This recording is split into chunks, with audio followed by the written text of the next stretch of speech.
নিৰ্দেশ আছে যে কোনো অস্থায়ী কৰ্মীক স্থায়ীকৰণ কৰিব নোৱাৰে, তাৰ কাৰণে ইণ্টাৰভিউ হ'ব লাগিব। সেইকাৰণে সুপ্ৰিম কোৰ্টৰ বিৰুদ্ধেতো অসমৰ মুখ্যমন্ত্ৰী যাব নোৱাৰে। কিন্তু কাৰো চাকৰি আমি খাব খোজা নাই, 60 বছৰলৈকেও চাকৰি কৰক, কিন্তু অস্থায়ী কৰ্মচাৰীক ৰেগুলাৰাইজেশ্যন কৰাৰ পাৱাৰটো কেবিনেট আৰু মুখ্যমন্ত্ৰীৰ পৰা সুপ্ৰিম কোৰ্টে কাটি লৈ গৈছে উমা দেৱী ভাৰ্চেছ গভৰ্ণমেণ্ট অফ ইণ্ডিয়া এই ভাৰ্ডিক্টটোৰ জৰিয়তে।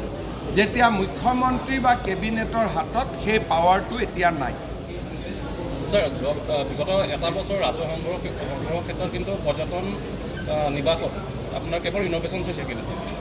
চাওক, মই কি আছে মই ইমান ডিটেইলছত চোৱা নাই, কিন্তু তেওঁলোকেতো কৈছে ভাল ৰাজহে পাইছে বুলি, কিন্তু ৰাজহ সংগ্ৰহটো আমাৰ ইমান লক্ষ্য নহয়।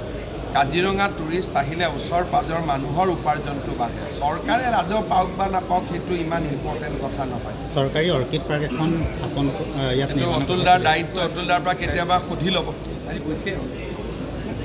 সেইটো কৃষি মন্ত্ৰী বিভাগ আৰু আপোনালোকৰ বিধায়ক তেওঁকে সুধি ল'ব। হ'ব।